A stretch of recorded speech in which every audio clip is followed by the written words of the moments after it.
You've only got to follow the news for the last 2 years to realize that the public is being prepared for a justification for this kind of thing. It starts with Israel attacking Iran. Now, this hasn't happened yet. There have been a number of indications that there are forces which are trying to push this into happening. The plan is to provoke Iran, and all of this is intended because it's all right with these controlling forces that Iran has nuclear weapons, because they want them to be used. Well, we've been arguing about pronouns here in the United States and wondering why 2x4s now cost $9 a piece. There's real drama unfolding in Europe. Tensions between Ukraine and Russia are the highest they have been in a very long time. And we get some sense that there are political elements, mostly in the Democratic Party, not exclusively though, who would like to see a war in Europe. What is this, and how concerned should we be about it? Tulsi Gabbard has paid a lot of attention to this. She's a former member of Congress from the state of Hawaii. We're happy to have her on tonight. Congresswoman, thanks so much for coming on. So is this conflict moving toward war, and are there leaders in this country who would like to see that, do you think? It is moving in a very dangerous direction, and the question for the American people is, are we willing to go to war with Russia on behalf of Ukraine? And we need to understand that such a war would come at a cost beyond anything that we can really imagine. Because this is not a war that is just, okay, this is going to be something that's happening to someone else, somewhere else on the other side of the world.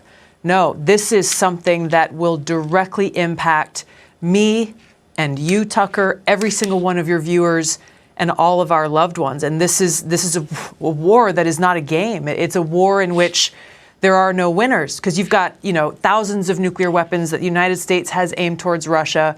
Russia has thousands of nuclear weapons aimed towards us that could hit any town or city in America in less than 30 minutes and exact a cost upon every one of us that would result in excruciating death and suffering beyond comprehension. Hundreds of millions of people dying and suffering, seeing their flesh being burned from their bones. This is something that you can't really even imagine, and it's a cost that we will all pay. The plan is for either Iran or for China to retaliate after Iran is struck with a nuclear weapon. At that point, there will be a limited nuclear exchange in the Middle East, followed by a ceasefire. He heard this being planned in this meeting. This is being choreographed. It's like the script for a movie. This is exactly what's intended to happen. Many people watching this will be aware that this is being set up in the background. We've had a lot of information about this from a number of good researchers from many countries who are reporting this on the internet, that things are being set up in many of the Western countries for there to be heavy controls over populations, martial law, increased powers on security forces who are not just the army or the police, but in Britain, for example, our source said that he absolutely knew personally for a fact, that a very large number of private security people, their powers were being increased to give them the ability to arrest people, the ability to detain, the ability to handle riots in streets. And here we're talking about just regular people working in private security, people who give the parking tickets on the streets.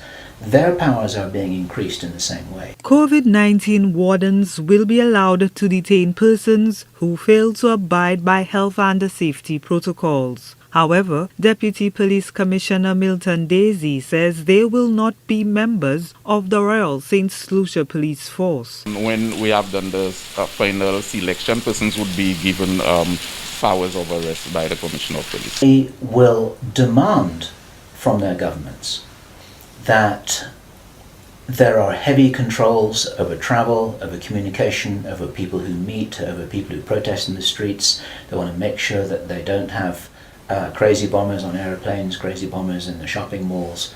They want to make sure, and because people will be driven into fear by this, they'll request and demand and insist on heavy controls from their governments, which will be justified. And this is where you're going to kind of get the martial law situation in all the Western countries. It's intended as a justification. All of this is just the start of something, because this story gets much bigger, and it's pretty horrifying. And if watching this now you're feeling a little bit shocked, this is how I was feeling when I heard this information, and this is how our source was feeling when he was hearing this information in this meeting, because this is just the beginning. Now, during the time of this ceasefire, everyone's shocked, everyone's frightened, everyone's really terrified about where this is going to go. There are all kinds of heavy controls over populations everywhere. And then the next thing that happens in this chess game that's being played is that biological weapons are released on China. He heard this being discussed in this meeting. They will release a flu-like virus that will be genetically targeted against the Chinese population. It's racially targeted against the Chinese people. It's designed to spread like wildfire and to knock out a large number of the Chinese people. And these people in this meeting were laughing about this. They said, China will catch a cold. Those were their words. China will catch a cold. And they were laughing about the fact that these biological weapons will wreak havoc among the Chinese population. And after that, then what effectively will be a kind of plague will actually spread right across the world to the West as well.